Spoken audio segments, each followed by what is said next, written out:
Welcome to, let's see, software development, or whatever the official title is. It's really kind of programming 2 stuff. We're going to get into it. We're going to jump in this year.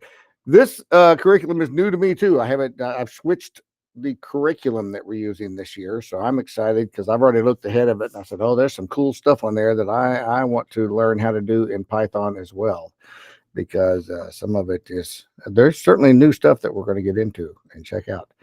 So this is the second level course. Let's get it up on the screen and we'll go through it this morning. I don't know how long it's going to take to go through it, so that's why we want to jump right in here.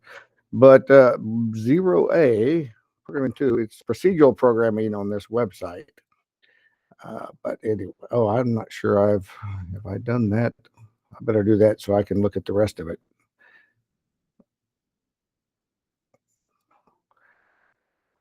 Okay, the academic integrity contract. So let's have sir. I haven't done that either. Let me turn that in and just so I can move on from it. I got to submit something. Done. I haven't logged in on the programming 2 with fake student yet. All right, we need to go to our grade screen to see what we're doing this week. Yeah, I didn't have the let's have sir. I'll think. We have 1.01 Introduction to Procedural Programming. So we're just doing one lesson a week, which is generally the pace of programming, just because sometimes we have to write programs, so we don't pile up too much.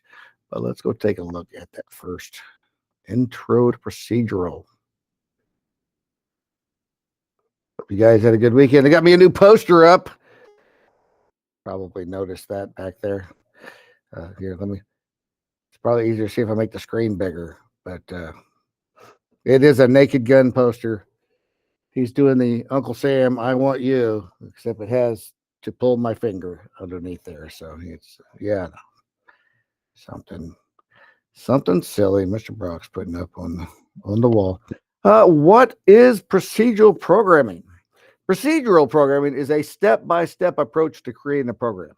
So think of it like giving the computer a list of instructions. So we'll use Python in this course, which is a language that can be used in procedural or object-oriented programming. And we talked about that some back in programming 1. It's a style that focuses on objects rather than just functions. Go away. Let's take a closer look at these two different approaches. So we're going to compare procedural to object-oriented. So description. So procedural is an approach to programming that uses a list of functions or procedures that tells the computer what to do step by step. Where object-oriented programming is an approach to programming that uses objects to carry out different actions. Languages that use that, procedural programming, C and BASIC were two of the original procedural programming languages. And this is the one I studied back in high school. Python didn't exist at the time. And so BASIC was, I learned procedural programming. So when Python is used procedurally, it favors iteration, sequencing, modularization, which we will learn more about. Languages like Java and C++ are used for object-oriented programming, or OOP. Python can also be used for OOP, and we did a little bit last year, such as when programmers are collaborating on one project using different programming languages. Example, if you were planning a fundraising event, and this is the best way to compare it, let's talk about it in just normal terms here. If you plan a fundraising event, the procedural way, you list all the steps that need to be done. I need to get a guest speaker. I need to find a location for this event. I need to advertise it. I need to prepare the location. I need to buy the food. We're just making a list. Over here, if we're planning a fundraiser, the OOP way, we would call the object fundraising event that you use for your last fundraiser and just have it do everything you need, because we were not our first one to do. So different ways to do it. And we're going to study procedural programming. So why Python? Python is well known among programmers as a language that's very efficient, flexible, easy to use, easy to learn. It can be used to create desktop apps and games, but Python shines when it's used as a procedural programming language, logically breaking down a problem into functions and automating tasks. This is what makes Python preferred and used by many businesses around the world. Let's look at what some companies are doing with Python.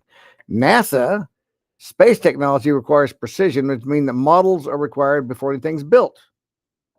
Right? We're going to make a small version of it. Sometimes many versions of models are needed before approval. So NASA uses Python programs to organize and manage all these models that they built. If you've ever watched a video on YouTube, you can thank Python.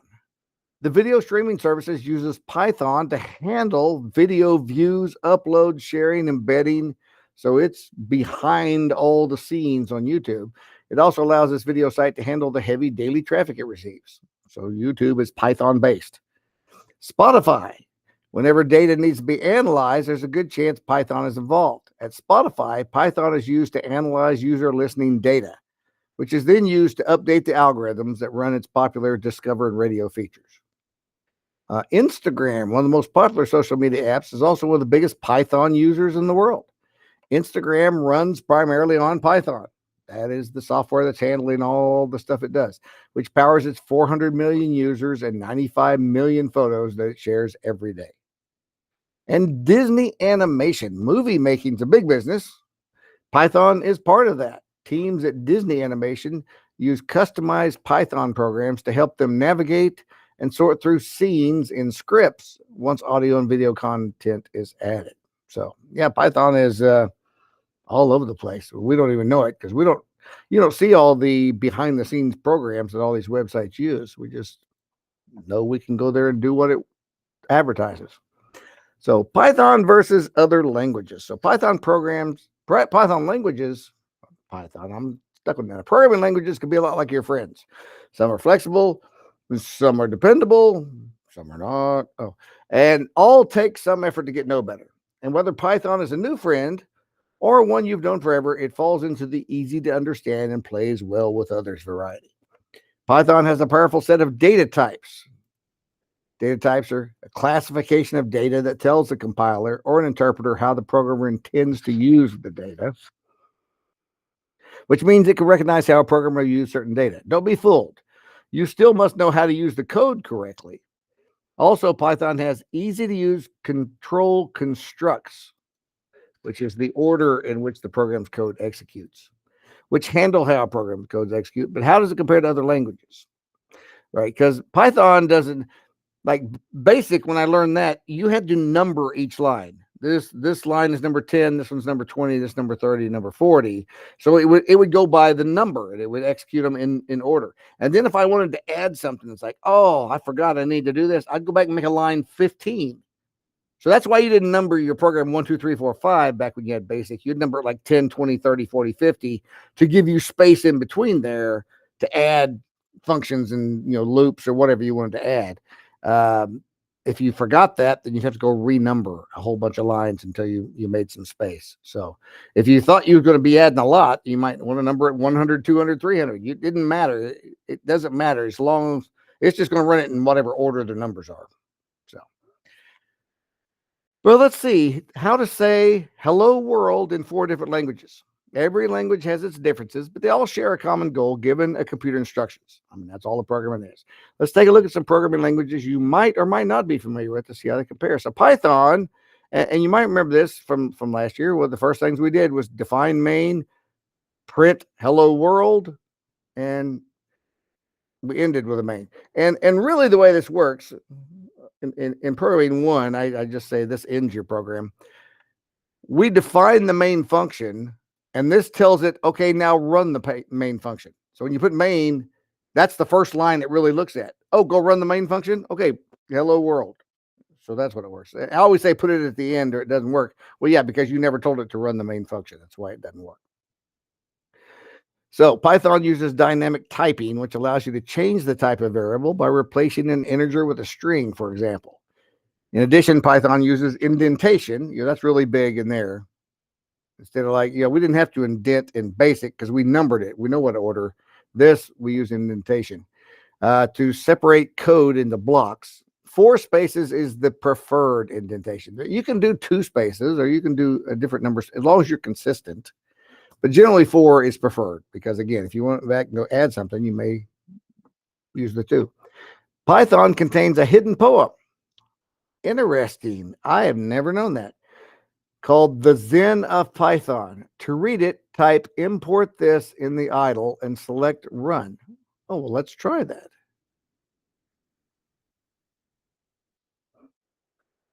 Programmers like to hide little hidden things inside there.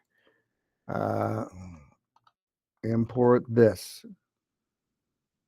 By golly, there it is. There's a hidden program, a hidden poem in the Python code.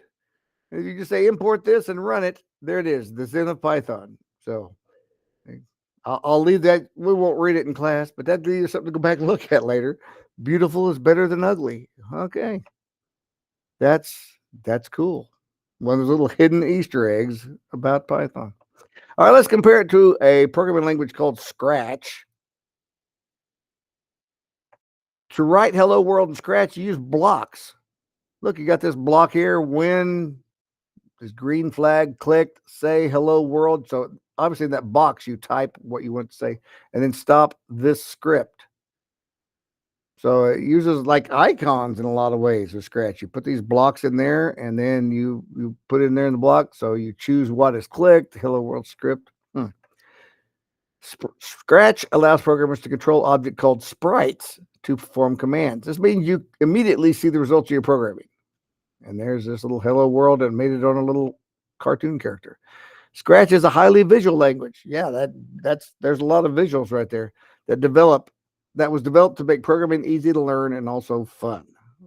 So this looks like it was developed to help, like if you want to start learning programming like 5th or 6th grade, this looks like it would be very appealing to especially younger kids using little decorations and visuals instead of just the code. Let's compare it to Java. Look at this. Public class hello. You got this squiggly parentheses, public state void main string argv bracket. Another squiggly system.out.println hello world. And then you got to close all these brackets. So that's how you do it in Java. When writing in Java, you're forced to define the type of variable when you first declare it. You cannot change the declared type later. Java currently uses curly braces to define the beginning and end of each function and class definition. So there you go. Define it as a string right away. This is going to be a string, so they know it's going to be letters, not numbers. But Java is a bit more complicated to learn than Python because that's a bit more. Java consistently ranks as one of the most popular programming languages in the world, though, which explains there's more than 9 million Java developers worldwide. Although Java's kind of starting to be phased out of some things too. C++, hashtag include IOStream int main. So that must be kind of like define main, but it's using int. Bracket std : c out. So that's how you print something, c out. And then you've got these little arrows, and then hello world, and then return 0. So like Java, C++ is a statically typed language, meaning once you set a variable type, you can't change it. Like many languages, it uses the curly braces and can be used for both procedural and object-oriented. C++ has had a major influence on the creation of newer programming languages, including Java and C#. Interesting. All right, so got some comparisons to other languages. So kind of see why we use Python. Python was the simplest in printing hello world compared to some of these other ones over here. But again, once you learn how to give commands to computers, you can pick up these other languages a lot quicker than start from scratch. Employability skills, focus. Even though Python code often takes less time to write than other programming languages, amazing software is rarely created quickly, right? When we wanted to get into the really cool graphics last semester, those were longer programs. It wasn't just a little quick thing. Programmers must be able to understand the big picture without missing any of the small details. If you want to write remarkable code, you need focus, an essential soft skill that's often overlooked. Soft skills, again, are character traits, interpersonal skills that characterize a person's relationship with other people. Here's one technique that'll help you hone your skills. The Pomodoro technique. Okay, so you're learning a technique. So choose a problem to focus on.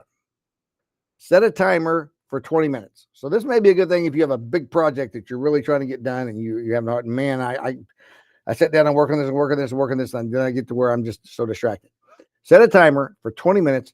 Work only on your problem during this time. I'm going to be focused for 20 minutes. And then you get a 5-minute break. And then you repeat this 2 steps 2 to 4, 3 more times.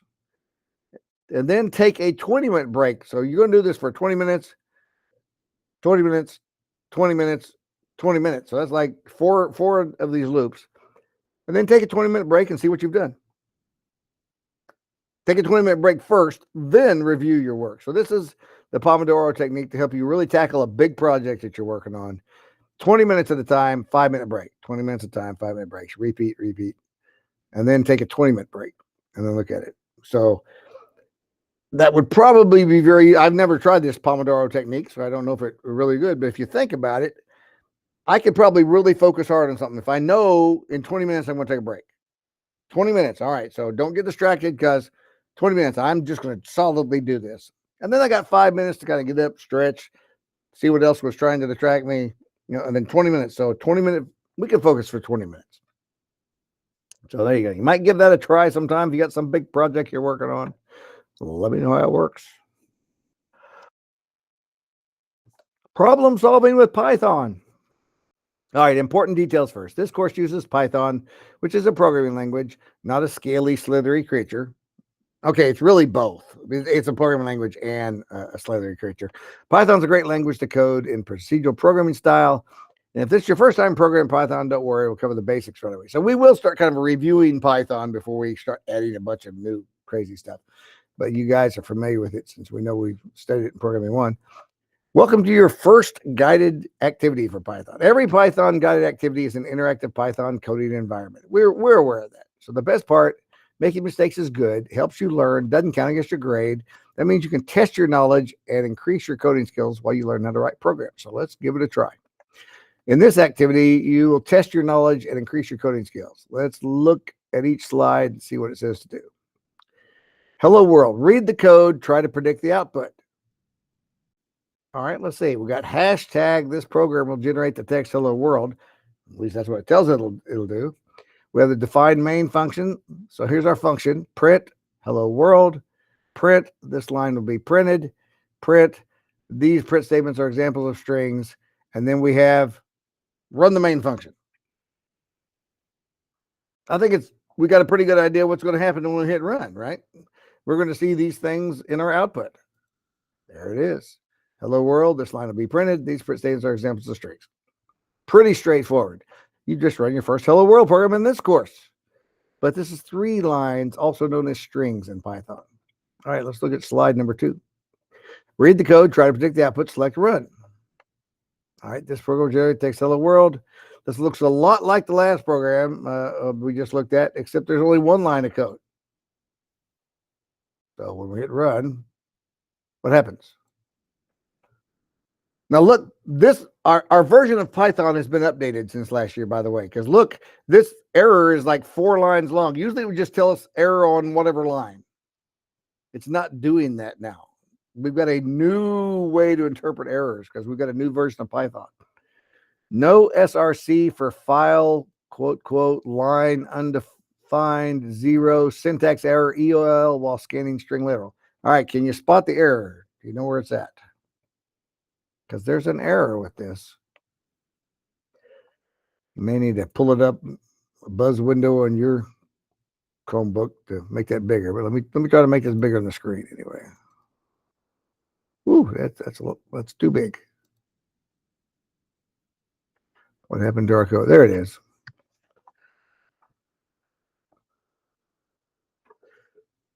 Why did it give us an error? I wish they'd go back to telling us the line at least, right? But there's only 4 lines to look at. We can figure that out. Next I've seen the error. Wait. Yeah, I don't know how to. Yeah. Yeah, I can't determine it from the output, but I can. But I found it. Oh, you found it. All right. Luke, you found it? Hadn't found it. Luke's not yet. Okay. I'll keep searching. All right. I'm going to give you a moment there. Fortunately, there's only just really 3 lines because that first one's a comment and it's properly made a comment. So we don't have to worry about that one. Define main. Usually the error, if it's define main, is we forget that colon at the end. But this has the colon. So that should be good. And of course, we don't put a colon when we tell it to just run the main function. So the print statement is the error, but what's the problem with the print statement? 1, 2, 3, 4. Okay, it's got 4 spaces. It's properly indented because that can cause a problem, which is really hard to find sometimes, especially if there's just one thing indented. It's hard to tell it's not indented properly. That is 4 spaces.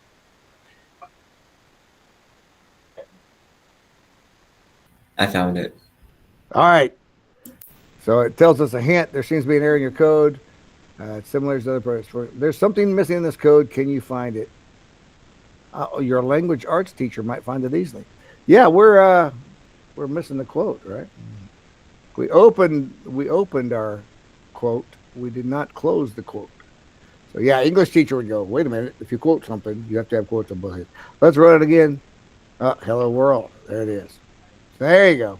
One little silly thing like that. But yeah, we're gonna have a challenge this year on error finding because it didn't even say line 5. I wish it had told us line 5. But well, yeah, we'll have a challenge this year. Problem solved. All right, you've made it through your first Python guided activity. If you got this far, you must have found that missing quotation mark. Nicely done. On your journey to become a programmer, you should try to get comfortable with problems, whether it's debugging code, writing a program to automate tasks, or creating an app that'll change the world. There's plenty of them need solving. So, here's a programmer spotlight. We're going to look at Margaret Hamilton, a world changer. Very few events changed the world as much as the Apollo moon landing in 1969. You guys don't remember that? I don't remember that either. I was 2 years old. I was actually alive then, but I don't remember it. I was 2 years old. My sisters remember it. This was the first time that humans stepped foot on another planetary body. The landing itself would not have happened without the navigation software. See, that's what still amazes me today, is that we can figure out where something's going to be at what period in time out in space, because you're looking at 3 dimensions, and if you're trying to hit it and be on that at the same, you got to have your rocket where the moon's going to be a long time from now, not today. So navigation software developed by Margaret Hamilton's team at MIT. So the Massachusetts Institute of Technology, this is Margaret Hamilton. She put a team together to figure out how to navigate. Hamilton knew they only had one chance to get it right. Yeah, if you miss it, you got astronauts just flying out in space. So she insisted on rigorous testing. So as a result, no software bugs were ever found in the guidance software because she tested it and they tested it and they tested it and they tested it to make sure you're not going to have an error ever, which was used for all the Apollo missions later, all the crewed Apollo missions. So that's really good programming when you test it so much that later they never find a bug. So this software was adapted for use in the first U.S. space station even. So that was some really, really important software. Hamilton's pictured here standing next to the navigation software her team produced. Here it is, printed form. There's her program. We complain if we get up to like 40 or 50 lines sometime. Man, this program is so long. That's thousands and thousands of pages, which means it's probably hundreds of thousands of lines of code, if not a million. I don't know. I'd be interested to find out how many lines of code that is. But that is the software that her team produced. It took a little while, no doubt. All right, let's go to page 4. Tools of the trade. So to write a program, you need a software development tool. This type of tool is a computer program that is used to write, debug, maintain programs and applications. And there's many kinds, but the most basic level, they must have a source code editor and a compiler and an interpreter. See, a compiler is software that translates all the lines of code into machine code before executing. And an interpreter is software that translates a line of code in machine code and then executes immediately. So if you remember that, or compiler takes all the code and then does it at once, and interpreter does it one line at a time. So that's the 2 different types of ways to programs work. Let's take a look at some of the tools you use in Python. Select each category to learn more. So idle, right? So idle is both a package of language and software tools. The Python software editor is called idle, and it stands for Integrated Development Environment. So when you click this idle button, that's the Integrated Development Environment, which we know is our programming window, and that's where we put our Python code. and our secret poem, if we want it. Good to know. Here we go. Python's idle is a great way to learn basic and advanced coding skills because its commands read like English and handles a lot of complexity for you. The course idle is always located in the toolbar up here. So let's see, Python package. So notice it's the outside box. The Python package is a directory of more than one module, and it's built into this course. This gives you access to all those built-in things. For this course, you don't need to install any software. However, installing Python is generally easy to do. Most Linux and Unix operating systems already come with Python. And some Windows computers come with it installed now. So they're starting to build it into the Windows environment. Module is the next box going inward. Since Python's built-in functions are limited, programs use modules to make more sophisticated programs. Modules are Python.py files that contain Python code. Modules are accessed using an import statement. So you import modules like we imported, the turtle function and stuff like that. Any Python file can be referenced as a module. Modules can define functions, classes, and variables. And then function in the middle box, Python has a large library of functions like print and input, which are separated from the rest of the program. Programmers use these functions repeatedly to save time and increase efficiency. I mean, we just type print and put what we want to print, but behind the scenes, there's multiple lines of code that makes it actually put it on the screen, right? That's part of the basics of how Python is operating. And it's functions that are already built into the language to make it easy for us to use it. We just have to type the print command, and it does everything needed. So programmers use these common functions repeatedly. Good to know. So here, Python's built-in functions are limited to display text on the screen. This type of program has a command line interface, meaning the program only gets input from the keyboard with the input function, right? Because when we want the user to type something in, we use input. The user must press enter before the program can respond to any input. In addition, it can't display graphics, have colors, or use the mouse. So, right, yeah, Python's not something that uses we can click on things in Python. It's not that kind of a language. Important, one idle to rule them all. When working on assignments for this course, use the built-in idle, but you guys know that. If you use a different idle for your assignments, beware, different idles may run different versions of Python, which is what I tell all these Programming 1 students. And code may or may not work when you run it in our in-course idle. So for best results, use the idle built into this course. In fact, I'm going to take a picture of this to show my Programming 1 students because I don't think it talks about that as strongly as this does right here. One idle to rule them all. So there, I've copied that. And I'm going to keep that. And I may post that in Google Classroom. All right, let's look at page 5. Programming. All right, time for the fun part. Let's jump into coding and cover the essentials. Whether you've used Python previously or used it for the first time, let's make sure we're really speaking the same language. You got code questions. The reference section says answers. We got a reference section right up here at the top. Before you jump into the Python Guide activity, take a moment to browse through the reference section located in this toolbar. You'll find Python basics like indentation, keywords, commenting, work with numerical and alphanumeric, various statements, input and output, Boolean logic, corresponding relational operators, the basics of repeating code, working with lists, defining functions. So if we click reference up here, it'll pop open a window. And here's the references. If you need to look up things, how do I do loops? How do I do lists? So I click on lists. It'll take me to list. And it kind of gives me examples of how lists works. All right, go back to the top. Let's say I want to know how to do loops. Here's a for loop. Here's a while loop.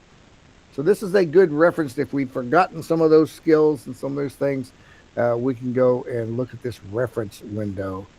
And here's the greater than, less than, greater than, equal to. It shows the Python command as well as defining it. Strings, concatenation, putting two words together. We did that. So this is a nice, just little reference library of things right there in our menu bar. All right, work through the Python Guide activity to practice using strings, concatenation, input, and operators. All right, we're going to jump right into it here. So this program will simulate a conversation. So read the code, try to predict the output, and run it. Here's our main function. Print, welcome to Python. Name equals input. Input the name of a famous Disney animated mouse. Birth year, so it defines a variable and sets it equal to 1928. It says 100 years equals 2028, which, they just added 100 there. So age equals integers, 100 years minus integer birth year. Oh, here's our output. So this is nice coding. Just, hey, by the way, if you want to know where the output is, I made a little comment that says this is the output. Hello plus name will be string age, years old in 2028. Nice chat with you. Goodbye. Okay, so I think we can see what happened. It's going to stop because there's an input statement, right? So it's going to pop something up on the screen, and then it's going to calculate 1928 to 2028, and then output is what we put. So let's see. Run program. The name of a famous Disney animated mouse. Who could that be? Let's go with maybe Mickey. Love it. Hello, welcome to Python. Hello, Mickey will be 100 years old in 2028. It's nice chatting with you. Goodbye.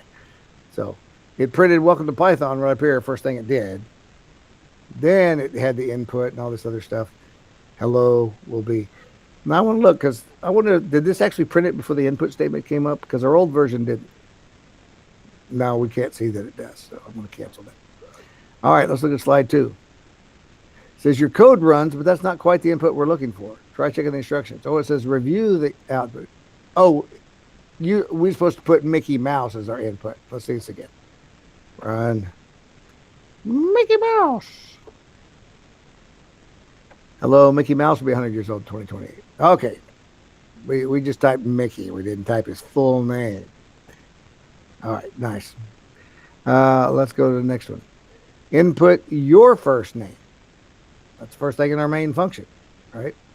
And then hashtag Ada Lovelace biographical data. Remember, Ada Lovelace is considered the first computer programmer. She was born back in 1815, died in 1852, very young. Here's where it calculates her age. See, this is good programming, giving little comments to let you know what each section of the program does. Century equals input. Input the year that the 21st century began. Age equals the deceased year minus the birth year. Century minus the birth year on age calc. Here's our output. Hello, name. Did you know that Ada Lovelace, first programmer, she accomplished a lot in only, and then it had what age she was when she died. If she was alive at the turn of the century, she would have been blank years old. Nice chat with you. Okay, let's run this. And put your first name. I'm going to put Bob, just because it's easy. Input the year that the 21st century began. Hint, it is between the years 1999 and 2001. Well, then we get into all those arguments. Is like, when was the beginning? When was the last of the last century? When did the 21st century, did it begin in 2000? Did it begin in 2001? Because what was the first year? Was the first year 0 or was the first year 1? But they obviously want us to put 2000 because they kind of limited it down. Hello, Bob. Did you know that Ada Lovelace was the world's first computer programmer? She accomplished a lot in only 37 years. Yeah, she died young. If Ada Lovelace was alive at the turn of the century, she would have been 185 years old. It's nice chatting with you, Bob. Bye. All right. I think we kind of had a good idea what we was going to see there. And let's see. Input sample. Read the code. Try to predict the output. Select run. Define main. All we have is an input statement and a print statement. What's your favorite cartoon character? And your favorite cartoon character is fave character. Okay, run. Input. Let me say underdog. Well, a very obscure. Oh, look how long this error is. Traceback, most recent last call, module main, line 3. Yeah, the main is on line 3. Execute detail, module line 9, main, module 9 is the main. Tells us that. Module 7, get this out there. Print your favorite cartoon character is fave character, name error, fave. Okay, we get down to the error here about a fave character is not defined. What's the problem with our code? Why did it not work? Said to print your favorite character is fave character. We asked what your favorite character was. We have the input statement where it stops and asks us that. There's like no actual variable. Yeah, we didn't save it. If we're gonna print it as fave character, we have to go up here and say, okay, well then fave character is going to be whatever they type in. We had you type it in, but we didn't say, hey, save it. We didn't save it anyway. So now if we run it, underdog. Never fear, underdog is here. That was his theme. That was his little save. There it is. Your favorite cartoon character is underdog. See? Yeah, you got to remember if we're going to have them input something, we want to capture it. We want to save it so we can use it, and that's what they were missing there. Wonderful. All right, let's look at this page. We're about to run out of time. Computational thinking. Computers can't actually think for themselves, but they're great at doing exactly what they're programmed to do, as long as it's logical. To make sure it is, programmers use computational thinking, a step-by-step process that helps them solve problems, write software programs. This design process increases the efficiency of a program by ensuring a program is thought out well, less likely to have errors. This pattern of thinking can be applied to any type of problem solving, even those problems have nothing to do with programming. Select each step below to learn more. Okay, here is computational thinking for design efficiency. First, decomposition. Solve a problem by breaking it into smaller groups. Okay, this is what we're going to do. Let's break it down to its steps. Pattern recognition. What order do these need to be in? So we analyze the data. Algorithmic design. So great solutions using a series of ordered steps. Okay, to do this first part, we'll do these steps, and that'll accomplish this part of the problem. Then let's look at the next problem. I guess those can stay up there. And then generalize and assess. How can your discovery be used? Complete that post-mortem review. Okay, now that I got the program, I see I could have done this. The program could be expanded to do that. Here's what it does. It could be great for this. That post-mortem review we talk about. Can you think like a computer? This isn't the last time you'll see these steps. You'll be using them frequently as you learn more about procedural programming. But right now, let's see if you can identify the different steps of this type of thinking. Look for keywords like breakdown, create, organize, reflect. Okay, begin. Let's test your knowledge. This is not easy. I was doing this earlier. There's more than one answer for each one of these. So you've been tasked to create a program that categorizes phones. Select the actions completed in decomposition. So let's see. Decomposition was solve a problem by breaking it into smaller groups. So if we're going to categorize phones, there's 4 steps, which we don't need all 4 of these steps. Some of these are not decomposition steps. So which of these steps, and I think there's 2 of them if I remember correctly, are decomposition steps. If we're going to break it down, solve by breaking it into smaller groups.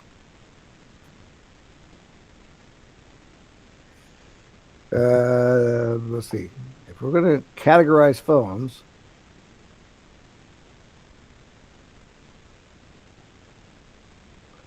we can't break down our data because we don't have any data yet. Creating steps. Wasn't that a different? Oh yeah, creating steps is algorithmic design. So it's not creating steps. Let's try this. So make the steps, break it down into different sizes, and identify the different phone types. Let's try that. Not quite right. That's not it. They said this was not easy. Welcome, Hunter. Hang around. We'll get started in a few minutes. Okay, this one's right. Give us a little tap. This one's wrong.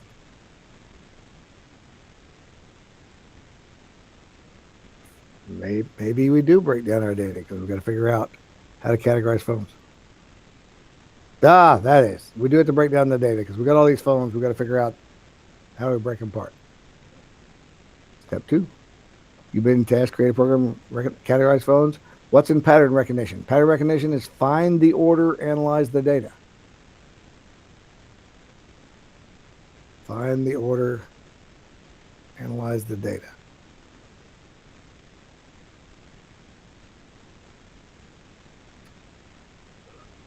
Would make steps. You think that'd be one of them? I don't know if there's 2 or 3 correct ones on here.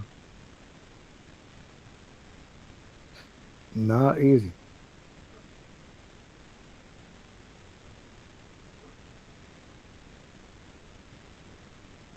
Find the order, analyze the data. So I would think maybe categorize them by operating system, maybe by type of charger, and by popularity. That's figuring out what the different groups are, maybe.